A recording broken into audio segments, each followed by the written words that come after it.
There we go. Had to scratch my head. Denver Broncos, Mile High View, no commercials, no bullshit. In bringing quality to programming or deprogramming to our audience, we have you who has access to the all 22 film, and you can explain that a little bit. But we're going to break down the Atlanta Falcons game, and I specifically want to you know what it is people they listen to their feel good whatever their feel good thing is out there, whether it's sports talk radio or if it's some other platforms online, and they believe these fairy tale stories and they just kind of run with it without thinking. They because if everybody says the same thing, well, it's got to be true, right? So what I'm trying to do here is, break game film down. That's why we had the most accurate pre-game show or deprogram out of anybody. We were the most accurate, spot on. So what I want to do, Kolby, is break down this as you saw this at the 22 all 22 film, and explain what all 22 film is, why it's important, what it brings, and what you saw with this Atlanta Falcons game. Go ahead. Okay, so basically the all 22 film is basically what the coaches use to grade players, and it's more of a in-depth access of what you get from plays, substitutions, and stuff like that, if that makes any sense. So, ladies and gentlemen, this is going to shock you. And ladies and gentlemen, I'm going to be the first one to say it. Everything that this man's saying is correct. Nothing that you're... Oh, you just agree with me. You just... Yep. That's all you do is just agree. Agreed. Basically, everything that this man has talked about, Melvin Gordon, I didn't see a single play where he pass blocked, number one. Number two, the offensive line is worse than we thought it was. Well, can I stop you there just for a second? Yep. Now, the feel-gooders are saying, well, and they can point out that we have the people that are playing right now, well, they're non-starters. But basically, isn't this the same thing we saw during Pittsburgh and Tampa Bay when we did have our stars? Essentially the same thing, right? But this time it just was a different group of people. It's essentially the same film like those two other games, basically. Exactly. So this whole narrative that, if our starters only would have been in there, no, our starters aren't doing. They're crap too. So go ahead. So basically, I didn't see a single play where Melvin Gordon didn't pass block. Number one, shocker. Number two, our offensive line is worse than people think it is, and I'm gonna tell you why. Grady Jarrett wreaked havoc in this game, and I'm gonna tell people why. Because he allowed the likes of Deion Jones and that other linebacker to get free in the A and B gaps. So basically, what I'm essentially saying is that he basically took on two offensive linemen at once and let those linebackers run free up the middle. So what have we been saying, and this guy has been saying for weeks and weeks and weeks, that Pat Shurmur cannot plug up the A and B gaps. So what I did is I compared the film from the Rich Scangarillo, because I have old film from the Rich Scangarillo offense, and then I compared it to the Pat Shurmur offense. So basically what I did is I did it against, let's just say, Houston, where Locke had the game of his career so far in his NFL career. And what I come to find out is I had a similar player, not to the caliber of Grady Jarrett, named what was his name? DJ Reader, who's not in the same level, but he's a tier down from the likes of Grady Jarrett and Chris Jones. And what I come to find out is Rich Scangarillo knew how to plug up the A and B gaps, and Pat Shurmur doesn't. So by that game, by that game he had figured it out. Now he was having trouble before, but he had started to say, look, let me ask you if I'm wrong. When we did the pregame for Atlanta, we said that we got to get the tight ends. We need more blocking personnel, and we need to get the tight ends involved more. Now, when you look at that other film, what's the difference that you see? Well, and you're getting into it, and I just want to say that Go for it. we mentioned the reasons why in the pregame, or I'm sorry, we mentioned in the pregame for this how they should attack Atlanta. Now, were we off base when you looked at what Shermer did versus what Scangarello did? That we were off base. We weren't off base. So okay, I'm sorry I interrupted you. Go ahead and get into that again. So basically, what we were talking about in the Falcons pregame is that we need to football 101 in a creative way that makes sense from a play standpoint, a play-by-play standpoint. And what I mean by that is don't run the flea flickers, don't run the stupid plays that will make you lose 5-10 yards, okay? And what I came to realize is that we are putting ourselves basically – okay, I'm going to talk about that after that. What I'm basically saying is Pat Shermer doesn't know how to use his tight ends in the correct way when it comes to blocking. And this is a guy that's loaded up on tight ends, right? He did load up on we brought in Nick Vanette, right? I thought he was a blocking tight end. We have the likes of Andrew Beck and Troy Fumagalli on this roster who are supposedly good blocking tight ends. And Noah Fant's an okay blocker as well. I wouldn't say Albert O is a good blocker, but Noah Fant and the rest that we are talking about are very good blockers. Now, going back to what I was going to say, this is why Pat Shermer has been struggling, and this is exactly why I keep bringing it up. Number one, there is no creativity on this offense whatsoever. So what I mean by that is you are putting yourselves in the 3rd and 15s, 3rd and 10s. And that's why you see all the vertical routes as you are seeing in the games. You're not putting yourself in favorable down conditions, down positions. That was the whole basis of our pre-game Atlanta, was discussing that.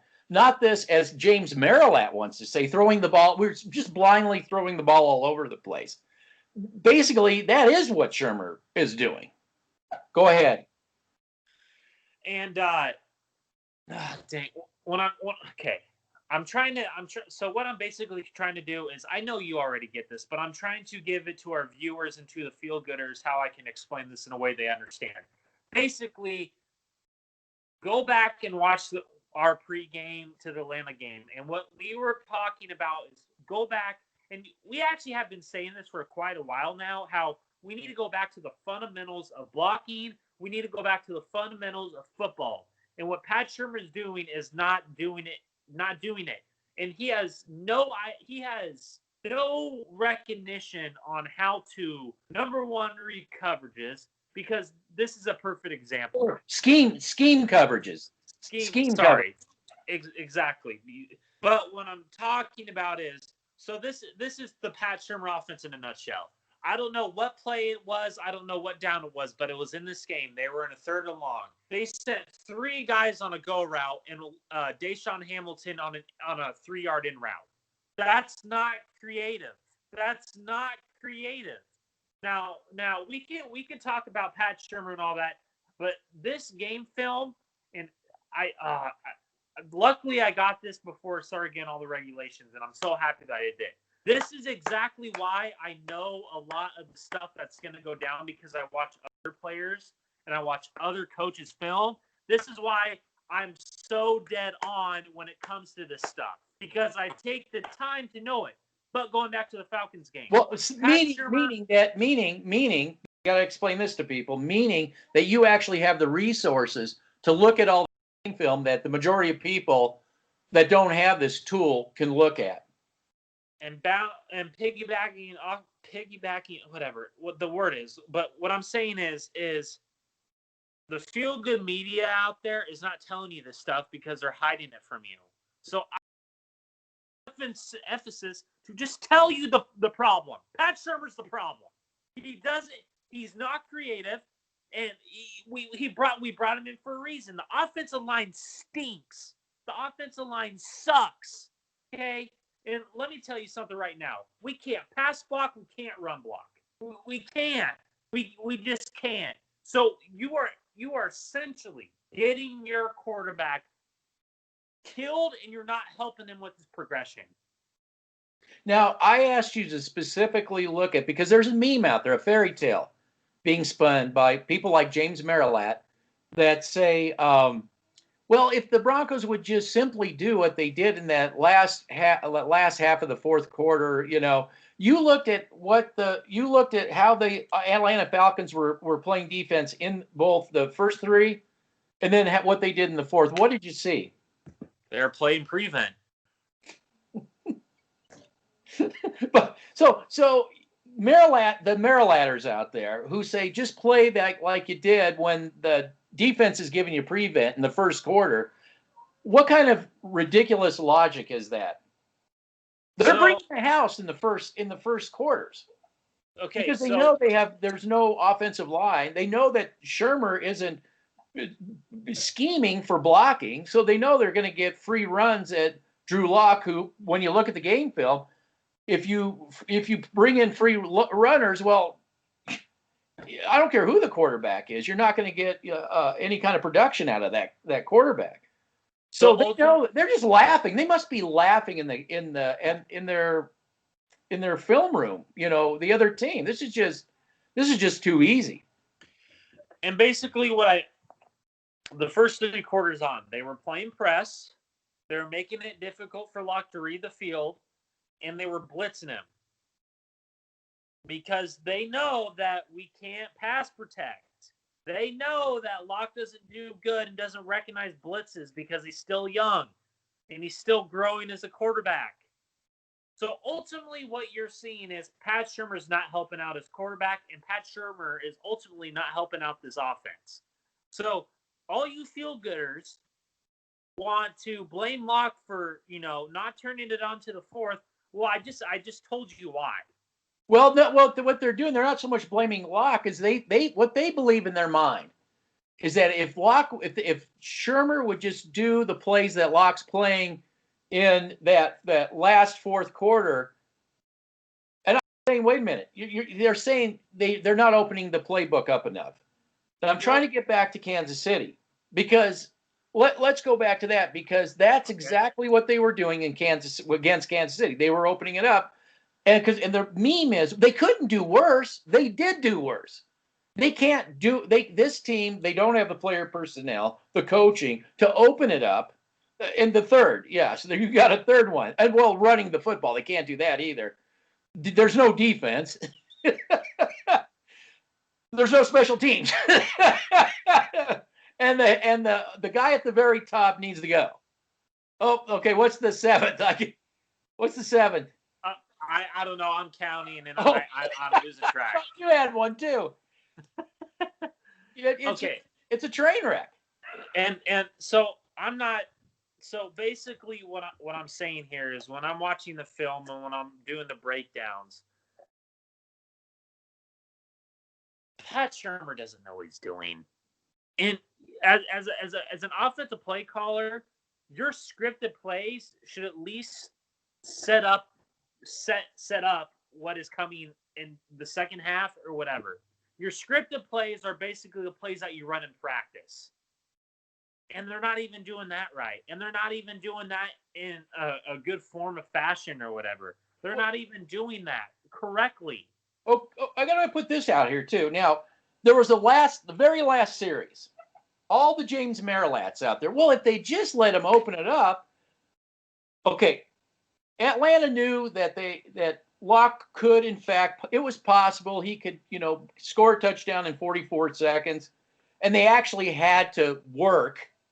So what happened on that very last drive that went into the garbage disposal? Atlanta turned on the key and said, "Okay, it's time to go back to work." Right? Am I right? Basically, what you saw in that last drive is they blitzed the crap out of Drew Lock. Because they could. Yes. It has nothing to do with throwing the ball all over the place. It has nothing to do with that. So basically, they went back to press and they blitzed again because they know that our offensive line can't hold up. And can I say this as a I told you so? Garrett Bull sucks. No, they're talking about he was doing so great. He wasn't. But what did you see on the All-22? The All-20, dude, Garrett Bowles what did I say yesterday?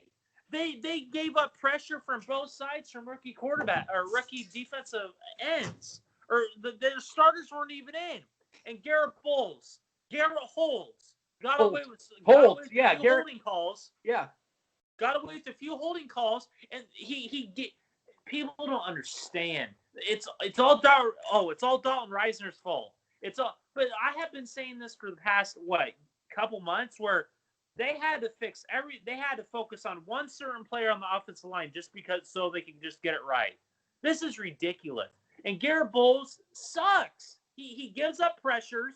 Thank God Drew Lock's mobile enough to get out of the pocket. That's why you see him drifting. That's why you keep seeing him drifting to the right. Because there's so much pressure coming from the left-hand side. They don't want to talk about that. But you're seeing that in the All-22, correct? I'm seeing that all in the All-22 film. It's ridiculous. It's so basically, let's just put it in a nutshell, that pressure's coming from every direction. The middle, the left, the right. It's everywhere. But this is what I'm saying. Like, Pat Shermer. I mean, that's what I saw with Pittsburgh, and that's what I saw with Tampa Bay. I saw breakdowns everywhere. So but the breakdowns that I'm seeing on the All-22 film these are why teams are not afraid to play us, number one. Number two, these are why teams are laughing at us. And this is probably why Mark Schlereth laughs at us, because we can't pass block, we can't run block, we can't do anything right on the offensive side of the football. I mean, okay, but we got to ask our quarterback to grow. He's got to grow. How's he supposed to grow behind? We just have to throw the ball everywhere. Just throw the ball everywhere, like you did against Kansas City. But like you did against Kansas City. So if I gave you the 22 film, you would be blown. Seriously, what you have said has been on the point, but it's worse than you think it is. I'm dead serious. It is worse than you think it is. It's worse because you see the routes. So you gave crap. Okay, so I remember we were talking about this. I don't know how long ago it was, but your main issue was with Rich Anger. There's many where he finally realized in the Houston game how to plug up the A&B gaps because he realized that his offensive line stunk. Number two, you said that his routes for his receivers were very, very short, and or if they were in favorable 3rd and 5s, they wouldn't be able to go past the first down. Okay, let me tell you something about Pat Shermer. Pat Shermer, all he wants to do, say it. Yeah. All he wants, vertical. That's all he wants to do. That's all he wants to do. He doesn't help with his receivers. Do creative routes for his receivers to get them open. The only person that gets open is Jerry Jeudy because he's a great route runner. But all the other receivers, it's all vertical. Everything's vertical. Vertical. I was sitting there watching the All-22 film, and I was blown away. Now you know why I was saying that, right? Now, I mean, we are really reliving the 90s all over again, but as a Raider, as the Raiders' nightmare. Now, I want you to get in the DeLorean with me. Okay, we gotta go back in time because James Marilatz. No, we don't want to talk about Elway. No. James Marilatz just went. We got to fire Fangio. We got to fire Shermer. Now wait a minute. Let's go in the DeLorean. Let's go back in time. Okay. He is looking at who do you bring in? Well, we didn't hire Kyle Shanahan. Okay. Did Kyle Shanahan want to come to Denver? No. Why did you? Why? Let me just ask this question. Okay, because Mike Shanahan told him not to. This is before Rich Scangarello. We just parked the DeLorean. It's before the Rich Scangarello hire. Okay. Why is the Broncos even having to hire Rich Scangarello? Okay. Why? Why is it? Is it because, God forbid, nobody actually wants to come here? That's anybody. They traded for Rich Scangarello. They begged to get him. They begged because they didn't get Kyle Shanahan. Yes, because guess what? Did Kyle Shanahan honestly want to come to the Broncos? No. Why would you? That's what they can't wrap their minds around. That nobody actually wants to come here because no ownership. Elway's running this a system where he's the head coach, the OC, the final say, all this stuff. They can't wrap their brains around that. So that's why I have to take it back. So we can sit here and talk about getting rid of this person or that person, but we know that nobody is going to come here who's anybody until it gets cleared out at the top. And there's only one person who actually said that, but he wouldn't say the E word. And that was Mark Schlereth. Can I tell you something, too? I wouldn't be surprised if Pat Shermer was fired this offseason. And I texted you this early this morning. Yes. I specifically, I said, I wouldn't You're be surprised if they You're fired looking at that film. But again, okay, you and James Merilatt, I'm not, you want to fire Shermer, but okay, that's all great. Is Elway going to coach the team now? No. See, I didn't say that. I said I wouldn't be surprised if they did. Okay, I want consistency, but what has given me the record? Okay, what has given me? Okay, so give me the blueprint over the 5 years. How many offensive coordinators have they had? I think you had it. I think is it five? What gives right? me any confidence that they'll? What gives me any confidence that they'll keep Pat Shermer around? No. Yeah, but Elway has to find a scapegoat somewhere. That'll probably be Tom McMahon. Well, what about Mike Munchak? If I'm Mike Munchak, I'm like, I don't want that. I don't want that OC job. Well, you got to take the OC job. Well, I don't want it. I wouldn't want it if I was Munchak. I agree. You know what I would? I'm not saying that we need to fire Pat Shermer, but we should have kept Scangarillo. I am an idiot for falling for it. We should have kept Scangarillo because you heard me the whole time when they fired him. I'm like, what is going on here? I said, and then I was like, why are you going after Shermer? Because Scangarillo challenged Elway. That's the only thing I can think. It wasn't Fangio, and that's where this media thing, is protecting Elway from what really went down. Let's go back after Vance Joseph.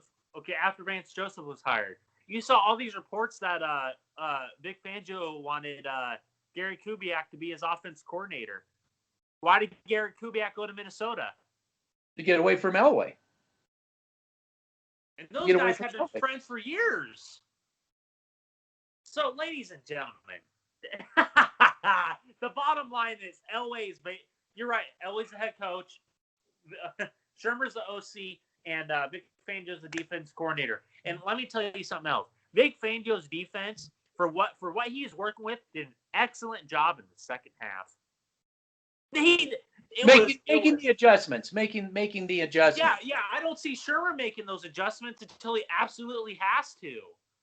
Okay, so let's get this straight.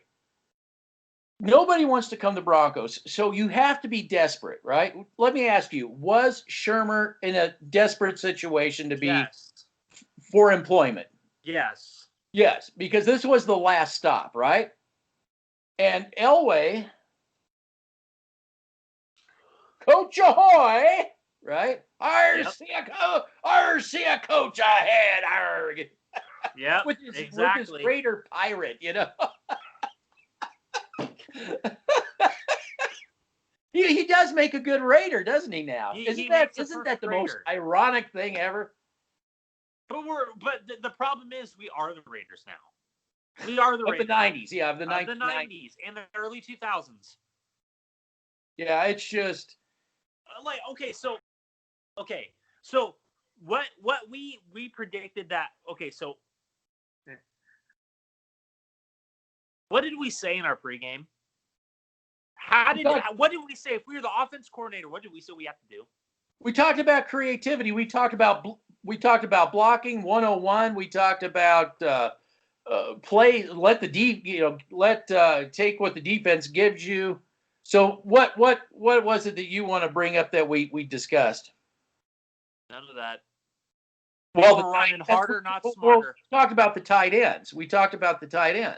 But what I'm saying is that They were That running was gonna harder, not smarter. Yes, run. Yes, that's what we. Yes, run smarter, not harder. They Yeah. were running harder, not instead of running smarter. No, exactly. And it's evidence on the coaching film. And you know what? If Pat Shermer can sit up there with a straight face and say that, well, we had a chance going to, we just got to change up a few things. No, you need to change up your whole freaking game plan, you idiot. Well, everybody's been saying that. Everybody knows that. Now it's there. You should have saw all the grief I got when I said I don't think hiring Shermer is really the best thing. What the Mile High Report crowd, right? Oh my, yeah. Oh my God. Elway. He said he saw a coach in his scope. You know the stupidest thing I heard today from Mile High Report, and I'm calling them out. We have to bring in Mike Shanahan for 15 scripted plays and then let Pat Shermer run the rest of the show. Are you stupid? Okay, here. Let me get a fire extinguisher and put this ridiculous crap out. I want those people to explain to me, because they don't live in the real world though, because they'll deny it. Elway and Shanahan, Mike Shanahan, they absolutely do not get along. And one's going to say this is the way it is. The other's going to say this is the way it is. It'll never work out. Oil and vinegar, oil and water. It'll never work. But they will never understand that. Again, they can't wrap their head around that. Well, I can't wrap my head around this. Why can't people understand that the player personnel on this team? Oh, by the way, ladies and gentlemen, Albert O has a torn ACL. So you're going to see more of Nick Van Ette, ladies and gentlemen. Go back and look at the money that they gave him. It's ridiculous. Oh, what's his contract? I mean, how long? I don't know. I don't know, but it's like a 2-year deal. It's a lot of money for a tight end that barely plays. Was Nick Van Ette another? It has to be. You had a similar player, Jeff Hireman, and then you had to get. Oh my God, this is okay.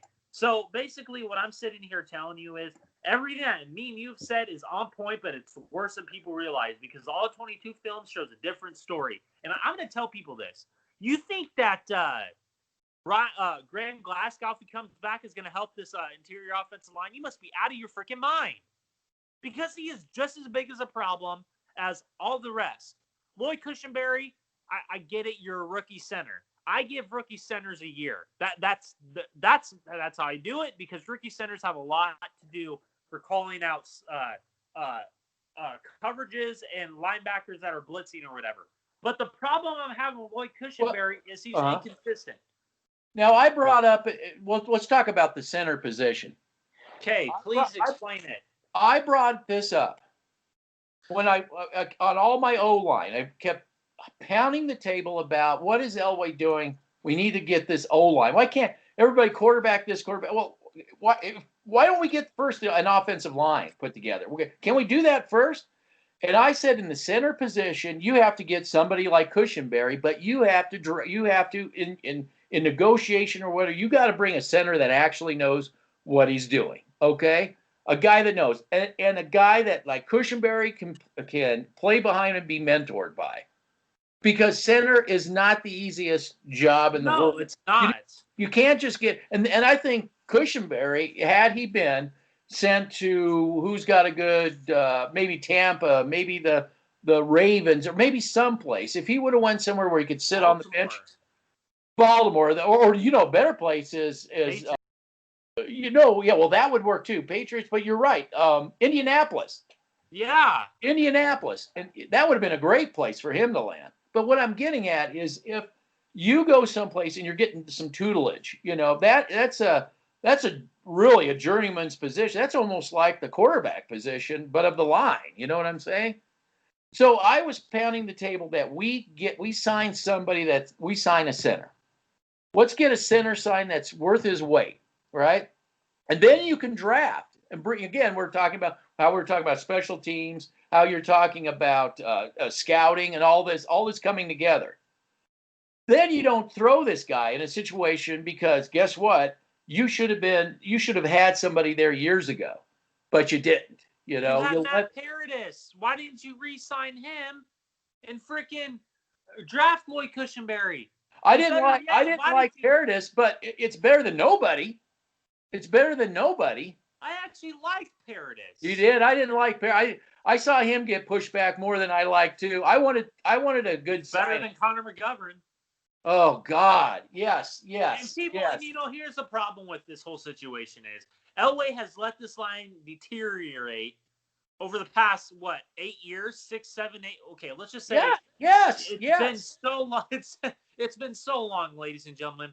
So, ladies and gentlemen, you are trading a 4th round pick for a Robin corner, where you could use that 4th round where you could use that 4th round pick for a good offensive lineman you can develop, just like the Titans did with Jack Conklin, who I actually wanted. That's who I wanted too, Jack. But here again, Nobody wants to come to Denver. he'll never. These guys won't come. So you got James Marilat saying, "Oh, get this coach, get who's going to come here? Is going to come here?"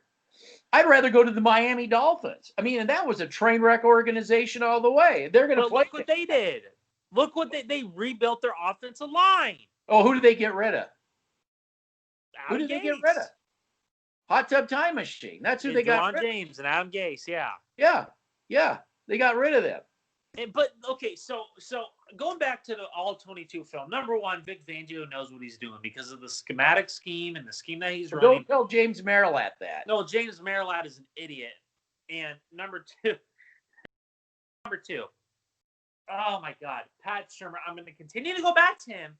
Pat Shurmur, what is his strength? Well, nothing. Exactly. There's no strength. I'm serious, dude. I am so serious. I am all giggles and all, I have I'm so happy right now because we were right on this. Who's the defensive coordinator for Atlanta? Well, that guy completely out coached that whoever that coordinator is. He totally out coached Shurmur. Like he took him behind the woodshed. So Anthony Lynn outcoached Shurmur because Anthony Lynn's a defensive coach. Kansas City outcoached him. New York outcoached Shurmur. New England outcoached him. Pittsburgh outcoached him. Tennessee and Tampa. So 8 games. Hey, I haven't seen a game where Shurmur has won. Well, wait a minute. They're going to point to that 3rd quarter or that 4th quarter comeback against that 4th quarter comeback against the Chargers when they were playing prevent. Prevent and Bosa being out. Yeah, and they were sticking to the same coverage, unlike the Atlanta Falcons when they realized they were coming back and actually came back to play again. Yeah, that's the difference. That's what I said to you. When I said when that you saw Locke, he scored a touchdown. Okay, we're bringing it in. We're bringing the heat in. And you saw that was right when Locke throws that pick. They're like, okay, it's time to go after you now. I mean, it was so obvious. And you know what else is obvious? Tell me what you've said about our linebackers. They're no good. They're no good. Like when you see Josie Jewell like a little boy hanging off of Sam Darnold. He's like this. He's like this when he tries to tackle people, and then you have Alexander Johnson. You saw the 2015 defense. Okay, you saw that. I did. Okay, I grew up in the Orange Crush days. And, there was a guy there, when I was just a kid, his name was Tombstone Jackson. And that dude, you knew who he was. These type of players we just don't have them, anymore. Okay, so let me tell people this. The 2015 defense. You want to give Brandon Marshall, the linebacker, all the credit, but it was actually Danny Trevathan that actually helped that defense more than people realized. And I said after that he was going to be a huge loss. And so Elway, with his stupidity, let him go and let Malik Jackson go number one. Those are two vital parts of the defense. The reason why Danny Trevathan was so vital to this defense because he can come. Yeah, if he goes to the Ravens, you figure these must be good. If he's going to the Ravens. No, he went to the Bears under Fangio. Oh, Bears. Yes. Which one went to the? One of our guys went to the Ravens too, didn't we? Have some guys go to the Ravens. I thought so. Well, yes, to the Bears. And who was sitting there at the Bears when he went there? Which coach? Vic Fangio. Vic Fangio. And who did Vic Fangio draft? What's that? Who did Vic Fangio draft linebacker out of Georgia? The Smith guy. Roquan Smith. Look how good of a linebacker he is. Yes. Well, he was allowed to draft. He was allowed to draft. Okay, so let's go back to the Bradley Chubb draft. Would you rather have Bradley Chubb right now, or would you rather have Quentin Nelson? Well, it looks like Quentin Nelson. It's looking like that. Because what John Elway wanted to do is try and replicate the 2015 defense because he's still enamored by what he did about forming that 2015. Exactly. He didn't. The Colts were smart. They knew that we still have a franchise quarterback, so we have to surround this guy with as much protection as we can because he keeps getting hurt. Well, that's only part of the equation. That's only part. The other part, they actually have an offensive scheme that they're scouting for. You got to have both. You got to have your scheme, and then you scout for it. And this guy fits our system. So what's our scheme? We don't have one. Go vertical. Yeah, we do. Yeah, exactly. We have the Al Davis Shermer Elway scheme. It's Al Davis Shermer Elway. Yeah, it's the Shermer Elway scheme, and I'm here to tell you, ladies and gentlemen, you think that this is going to get better, right? You guys must be out of your mind because we're going against the Raiders. And you think that that's going to be any better? Are you hearing this? What kind of let me ask you this. How many times do you have to get hit in the head square with a 2x4 before you learn to actually duck? Are they ever going to wake up? Okay, this is what I have to say to feel-good fans in the fake news media because they're idiots. You really think that under this regime that we're ever going to go to the playoffs and go to Super Bowl and we're going to bring this thing back to relevancy? All you guys want to talk about is how you want to find the next franchise quarterback. Yet you don't want to talk about the deeper issues and how the player personnel sucks. And you know what? This is ridiculous. We can talk about how you shouldn't worry about feel-good fans and the feel-good crap and the fake news media, but they have brainwashed so many people. What I'm trying to do, and what you're essentially doing, is trying to get this like 2x4. They need to realize that going after Sam Darnold, going after these quarterbacks, Trevor Lawrence, and all this. You think that's going to change anything? Well, yes, the village idiot D-Mac. He says so. Let's all follow the one that wanted Tom Brady. Yeah, Tom Brady really wants to come to Denver. What happened last night? When you put pressure on Tom Brady, he throws 3 interceptions. Yeah. Well, regardless, when I heard even people that weren't Bronco fans saying, "Oh, he may go to Denver," I was on the floor laughing. And I'm like, what universe do you live in that you think Tom Brady's going to want to come to the Broncos? What universe could you possibly be living in? Well, you're not a Bronco fan. No, oh my God. Yeah, I am. I'm just telling you like it is. I don't want to sit here and say all this stuff, but guess what? It is what it is. Okay, so go ahead. No, I'm just saying it is what it is. So if you can sit there and play mental gymnastics all you want, but sooner or later you're going to realize that me and you are sitting back. We're like, well, the way it is that the push is going to come to shove. The league is going to come finally knocking on the Broncos' door, saying you've got to sell it, or one of those bowling kids has got to be the owner. Well, however you do this, but it's got to be done, and it's got to be done now. And it's coming quicker than people think it is. Yeah. So, that's the deal. And then it's the next chapter. The next chapter is, do you get Snyder, or do you get a Pat Bowlen, or do you get somebody in between? What is it that you're going to get? And you really think that John Elway wants to be here for the next after 2021? After this whole thing blows up, and it's realized that he actually has to be accounted for. There's somebody's gonna buy the team, and they're gonna call John Elway in the office, and they're gonna say, now it's my paycheck. It's coming out of my pocketbook. It's coming out of my pocketbook. So you don't get free money anymore. You're going to be held accountable. He's gone, bud. He's gone. Done. He's done. So stop saying. Okay, so okay. Here's a perfect example of how the feel good fans like to spin it. I was going on a media outlet, and I specifically said at halftime, why are you guys not blaming Elway for all this all these terrible personnel decisions? Oh, well, he's the Duke of Denver. He's the Duke. And I'm like, he was a Duke as a player. He was a Duke as a player. See, you guys are brainwashed. Tommy Maddox as a GM. Exactly. So you really think that Peyton Manning is this end-all, be-all GM? Then why is it that every coach that leaves here has so much more success in other organizations? Why do you think that the players leave here?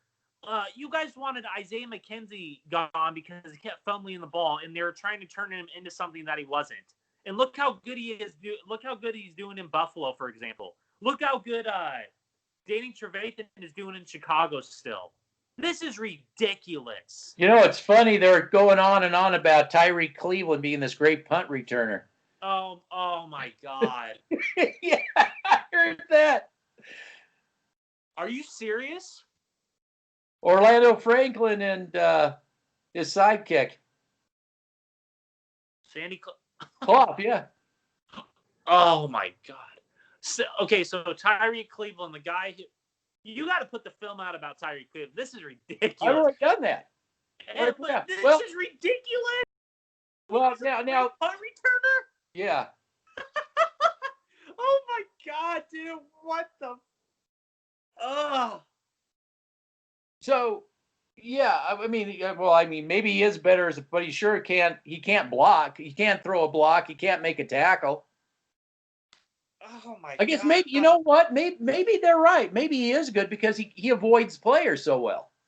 He was avoiding blocks. He was avoiding tackles. So avoiding players is maybe his specialty. This is So going back to the All-22 film, it clearly shows how Melvin Gordon sucks, how the offensive line sucks, how the tight ends are not used properly, how the receivers are not used properly, how Philip Lindsay is not being used more is just boggling my mind. Well, let me ask you if I'm off. I got a conspiracy theory for you, right? I almost feel like that Elway is so frustrated with Lindsay's success, it being his only success on offense, that he says, okay, Shermer, I want him to block because I want everybody to see what a bad blocker he is. But he doesn't. Make sure Gordon doesn't throw a block. It's almost deliberate. I'm just my conspiracy theory. No. I think you're onto something there because when Jake Rogers entered the game and we were talking about it yesterday, where the All-22 film, I was looking at it in a different angle. I think you're onto something because literally it was. I think it was when they gave up the sack. Well, it was when the sack, yes. Yeah, but literally he was starting to look like he was going to start blocking, then he went out. He just left. Yeah. Jake Rogers, you got him. You don't play. You play a lot of snaps. You got him. I'm going to go try and get open and catch a pass that I'm probably not. Exactly. That's how bad it is.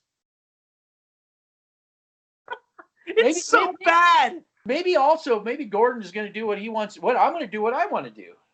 I don't know. Every time I watch him play, he has no fire up his ass. He has nothing lit up under his ass. He's so just like, oh, I'm just here collecting a paycheck. And hot tub time machine. Except I'm out of the hot tub.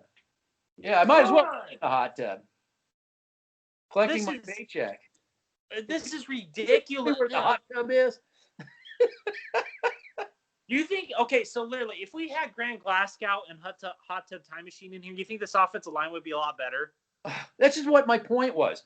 I said, look at Pittsburgh and Tampa when we had our starters in. It was a awful. disaster. Yes. Nothing's changed. Awful. Well, Bowles, he's been playing, what, at the cost of everybody else? At the cost of the rest of the line? Bowles, And I see all these media outlets saying that he's a top 5 left tackle now. Well, they will. That would be total Elway as usual to pay him. Oh my, no! If they pay, I wouldn't put it past them to pay Bowles. Well, it proves that Elway was right. But that's what they're trying to do with Gordon. They're trying. This is what they do. They're literally screwing over Philip Lindsay, who has all this talent, and they're making us accept the fact that, we know that Philip Lindsay's your savior, but I believe, John Elway, I believe that Melvin Gordon is a better overall running back than Philip Lindsay. Please explain to me what game has Melvin Gordon outplayed Philip Lindsay? Please explain to me. He got one pass right. Against the Chargers? In a critical moment, he got one pass right. Well, that's why we brought in Melvin Gordon. That's why I paid him top 10 running back money. The reason I paid Hot Tub Time Machine top 10 right tackle money is because he's a right tackle of the future. He knows how to stay on the field. Oh my God. This is all I was hearing. Oh, he is very athletic. He's very well from the James Marilats. Elway must have hired him as a propagandist or something. He must have hired him as a propagandist because, we tell the truth on this station. Well, the thing is, we all know that Shermer's got to go. Okay, that's not the point. But the point is, who's hiring the coaches, and who wants to come here? But that's the two big issues. But the bigger issue is you have all these media outlets, okay? And seriously, coaching. Who's hiring the coaches? And who wants to come? You can't get away from asking who wants to come here. I'm sure they all have names, They can see one. But whether or not they want to actually come here, I'll be honest with you. I was totally shocked that Fangio actually inked the deal to come here. I'm like, wow. He was duped. He was. I know. I was almost like I needed to be on the phone with him and say, buddy, you do know what you're getting into here. Because he was sold on the realization that I think Elway sold it like this. Hey, we still have a good defense. You coming in with your expertise. You have two really good pass rushers. One past his prime in Von Miller, and you have a good other pass rusher who is starting to get into his prime or who's starting to get better as a player. But that was it. No, there was one more element to that, and it's clear as day. He told Fangio, look, don't worry about the head coaching so much. I'll take care of a lot of that. You just emphasize on the defense. I'll take care of the offense. I'll take care of we'll both work on special teams, but you just primarily work. We'll get this defense brought back together. I'll take responsibility for that's what he told him. And this is why I agree with you 100% right here. And this is seriously, every time I watch Vic Fangio on the sideline, he's doing this. And he's just watching the game. He's not engaging with his players. He's not doing anything. Why do you think that is? Well, there's only one thing missing from that. It's the second shot. The second shot of Elway while the offense is on, doing his play. With his little Mac Pro. Little Mac Pro. No, I think it's a Microsoft. I think they use Microsoft. The little Microsoft pad. It's the play-by-play. Okay, so. One, I wouldn't be surprised if Pat Shurmur's fired at the end of the year. I'm sorry, I'm not. Seriously, I wouldn't be surprised because we go through offensive coordinators every year. Now, you know what? You know what we should do We're for the fun? Browns. Yeah, you know what we should do for fun? We should come up with the most desperate coach. We got me and you have to. We'll put our feelers out, find out who the most desperate coach is. That would I have take the a on the top of my head. which one? Adam Gase. I like that though. I like that. Adam Gase. It would be like Pulp Fiction if they brought Adam Gates in. It'd be It'd be like Pulp Fiction. John Elway would demand Gates be like a gimp. You would put a ball in his mouth and put him in a leather strap and cage. You put him in a cage. The only way you're going to play is my gimp. Adam Gase, ladies and gentlemen, your next head coach of the Denver Broncos, because you feel good fans want to get rid of Fangio. Oh, well, okay. So Gase, I don't know if I could see that happening, but I don't know because him and Elway don't like each other. But yeah. But it would be funny though. It would be funny because Gase would have to agree to be his gimp. So yeah, we'll have to have a contest. We'll do it as the year goes by. We'll look out there, see who's on the hot seat. There's got to be somebody on the hot seat. Dan Quinn. Could be Quinn. Yeah, we'll see which one. Somebody's on the hot seat. Who's also? They mentioned Mike Shanahan. Who's in retirement? That bring Tom back Coughlin. Mike McCoy. Yeah, bring Mike McCoy back. Tom Coughlin. Oh, Tom Coughlin. Yeah, I don't know, but that's a tricky one. I wouldn't know if he's desperate enough to come to the play with Elway. John Fox. Yeah, no. He's had it. No. So anyway, we'll have to put out some feelers on desperate coaches. So what I'm trying to tell you is that it's worse than you think it is. It's really bad. Oh yeah. Seriously, it's bad. You know what? You're not bullshitting when you say that. So I did something for you today, so you could feel good. I couldn't get the video, but literally I went through all the games from week 1 to now, and strictly offense plays. And when Melvin Gordon's in the game, I haven't seen a pass block. No, there's no pass blocking. No, there is absolutely no pass blocking. If you find a Melvin Gordon video of pass blocking, please put it in the comment section because I haven't seen it. No, we'll never get that. We'll just get lip service about how great he is. This is okay. So Pat Shurmur sucks as an offense coordinator. He's not creative. He's your Mike McCoy 2.0. Will I be surprised if he could be the next head coach of the Denver Broncos? Possibly, because Mike McCoy is a John Elway disciple, and so is Pat Shurmur. And isn't it funny that Rich Scangarello was the scapegoat of all of this? Oh, he's got to be laughing. And now they're saying that, they can't fire Shurmur because Fangio hired him, and that's Fangio's guy. Hey, I think Philadelphia, as horrible as they are, they're slated to make the play. They're slated to make the playoffs. And guess who's coaching on that team? Rich Scangarello. Isn't it just hilarious? Like, seriously,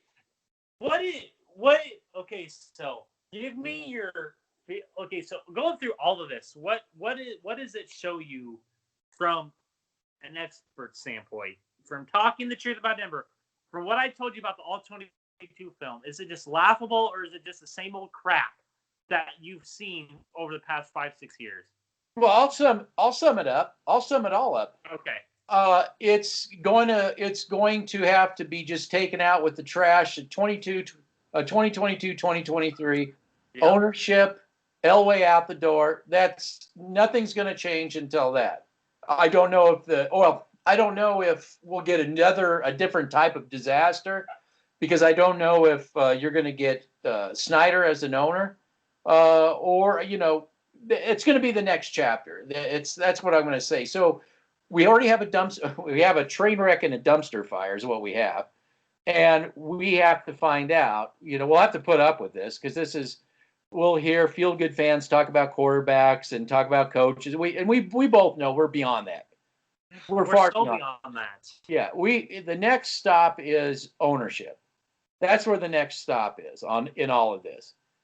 and and it's going to be interesting to see how the league wants to handle not only the Denver Broncos, but will they want to, will they want to use the sale of the Denver Broncos to do other things too? It's going to be an interesting, but eventually the Broncos are going to have to be owned by somebody. And it's not going to be Brittany Bolin. So It, stop. it's like the law of physics. It can't not be Brittany Bolin because water doesn't like flow into the air unless it's heated. This kind of thing. It's just what would be against the law of physics? Anything against the law of physics would be Brittany Bolin being the owner. They will never agree to any of those kids being the owner because they'll know they'll lose out on the $1 billion slice of pie. So it's going to end up on the auction block. It's going to be sold. So the next chapter in all of this is who owns the Denver Broncos. Who then after we find out who owns the Denver Broncos, we got to find out the GM that they hire. And that's going to be the healing process. Hopefully. Well, it could be salt in the wound. It could be salt in the wound process too. We don't know. Well, seriously, like I said before, these players' contracts are going to be up after Elway leaves, most of them. Why do you think that is? So this could be a complete overhaul past 2022. Drew Lock will probably not be your. Maybe it might not. Be I don't think the team will. By the time the team really gets back on track, I don't think it's going to be anything like it is. Anything that you see now, none of it's going to be around. No. That's why I don't have very many views because they can't see it. They don't. They can't see it, and it's just too much for them. They can't handle it. You can't handle the truth. And they just can't. There's nothing quarterback isn't going to save what's going on right now. It just isn't going to happen. A coach isn't going to save it. It's when we say blow up, and Mark Slayer was the only one, and of course he wouldn't say the E word, Elway. Because he got his balls. The whole entire front office has to go. And I agree. It's not just Elway. All the kit and caboodle has to go. No, everybody has to go. Yeah, and since the same trust that screwed has failed miserably in absence of Pat Bolin, would you trust them when they say, "Oh, put Brittany Bolin in charge"? That to me is trust anything that comes out of their mouth. No, exactly. So it's a ringing endorsement of failure. If right there. And that's Pat Bolin's biggest failure. Yeah, exactly. It is. But he knew, he was smart. You got to look out for family. So it's like, I know they'll never agree, and they're all my kids. And all of them should get. It's how you always feel about your kids. Everybody should get an equal share. So they'll never agree. It'll get sold, and it'll just they'll get the slice, the $1 billion pie up, and then that's that. So Broncos country, what we're essentially saying is, 2 more years of this 90s. Hopefully, this is the last 2 years of the 90s Raiders. Hopefully. And the Denver Broncos are essentially an expansion team, aren't they? I mean, isn't this expansion team worthiness right now? Are we at Tampa Bay in the 70s? Are we like knocking on that door? Maybe not quite there, but are we knocking on the door? This is definitely 1960s AFL Bronco stuff all the way. Oh, yeah. It's bad. Yeah, I mean, the old Colorado School of Mine uniforms and everything. I mean, we're right there. Well, okay, isn't it funny, though, is like, oh my God. Okay, so that 2017 coaching search, it was so funny how Vance Joseph was hired as a head coach like that. And I'm sitting there, I'm like, okay, you had the perfect coach in Kyle Shanahan who knows how to run an offensive scheme, and he could be a damn good head coach. And he's proven that. Even with all the injuries that the Niners have had this year, he's been so damn good. And No. No. I don't want to hire. Wait a minute. Maybe it was Kyle Shanahan who didn't want to come here. Maybe he entertained Elway for a little bit. It looks good. I'm being interviewed, but I'm not going to work for you. My dad told me all about you. No. And didn't Kyle Shanahan see what went on with Kubiak? I mean, wasn't that after all that? Yeah, I mean, does it take a rocket scientist to figure it out? I mean, come on. You don't like the Broncos. Hey, it's just like, I want the best, and what we got at the top is not the best. It's Tommy Maddox. I want John Elway, but we got Al Davis. We got Tommy Maddox. It's actually even morphing into Paxton Lynch. It's even getting worse. Oh my God! Year, we're getting a Paxton Lynch as a GM. So well, it's funny because you have all these feel good. The feel good fans will never understand that when it comes to this shit crap, is that they don't understand how much Elway has ruined this team from what Pat Bowlen built before he let Elway walked into a situation where it was perfect, where Adam Peters was okay. Adam Peters is a Pat Bowlen prodigy. And what I mean by that is Adam Peters knows how to draft and knows how to build. What's interesting, and because you were the one that brought it up, what's interesting, it's almost as if the whole Pat Bowlen legacy morphed over to San Francisco. That's what I'm about to say. It just kind of like just repelled from Elway over to San Francisco. Because Elway, he had to get rid of all the Pat Bowlen people in the building because they knew that they were going to challenge him. He got rid of Wade Phillips because Al Woods or whatever his name is, he was the one that Jack Del Rio. Coach Woods? Yeah, Coach Woods and Jack Del Rio were actually the ones that brought in all those players. Oh, my God. I remember hearing all that crap. And I'm like, you guys are stupid. Who maximized those players? It was Wade Phillips. He won that Super Bowl. He won the season. He should have been coach of the freaking year. Yeah, but you know what his reward was? He got fired. He got fired. Elway as usual. Because he was getting all the credit and Elway wasn't. See, who does that remind you of? Well, Philip Lindsay. Look at Philip Lindsay. He didn't want Philip Lindsay. Well, I'll tell you what. Shaquille Barrett, because he proved him wrong, too. Well, I'll tell you what. You take that Philip Lindsay, you make him block. I want everybody to see him block.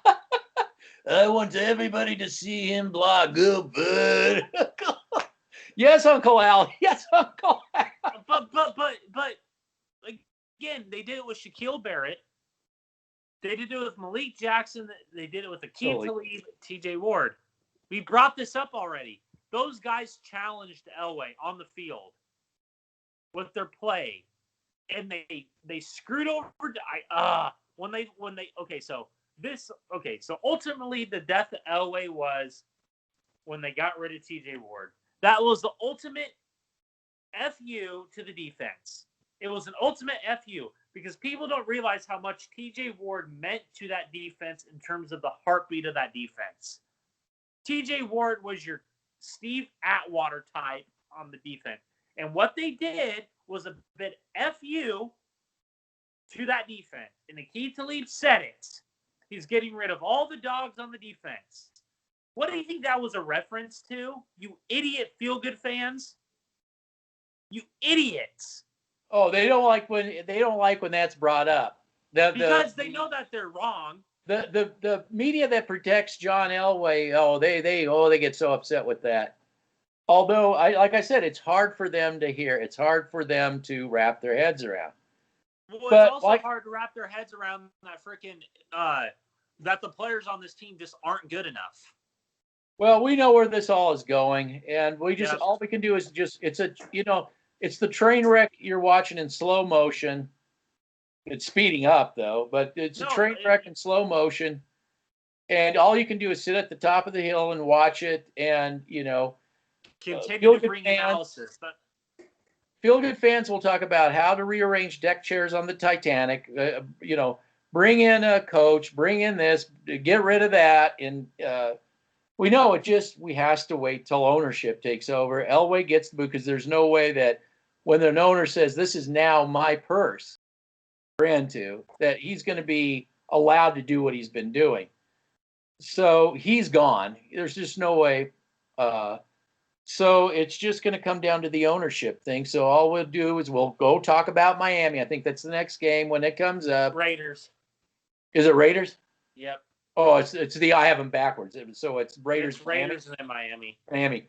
Okay, so isn't it just awful? You know what's funny is that Mark Schlereth was talking about the Raiders O-line, that their replacements are better than our starters. We've just. I like the quote. That's Good Sports had the quote of Elway where it says, "DBs are overrated."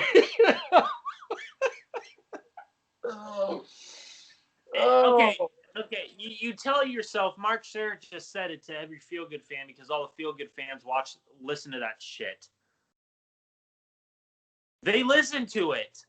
Mark Schlereth specifically said that the Raiders' backups are better than the Broncos.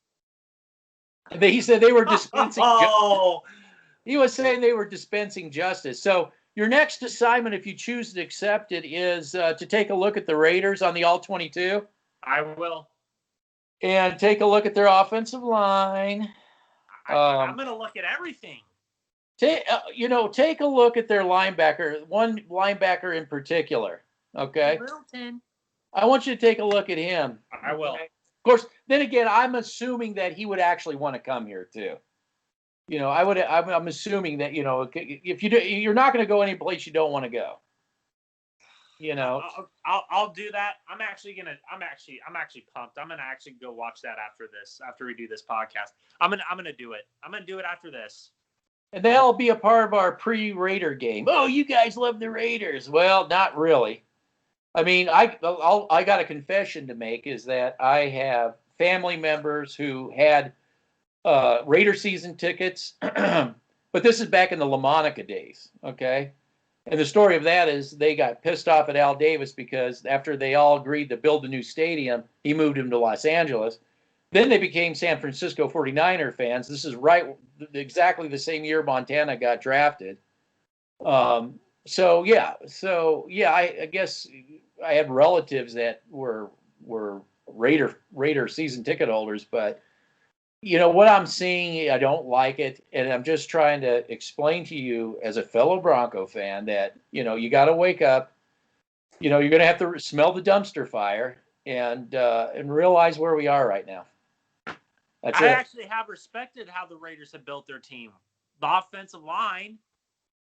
That's why Derek Carr's having. I'm going to save that for the pre. I'm going to say. Yeah, well, the ownership isn't. They don't have Uncle Al.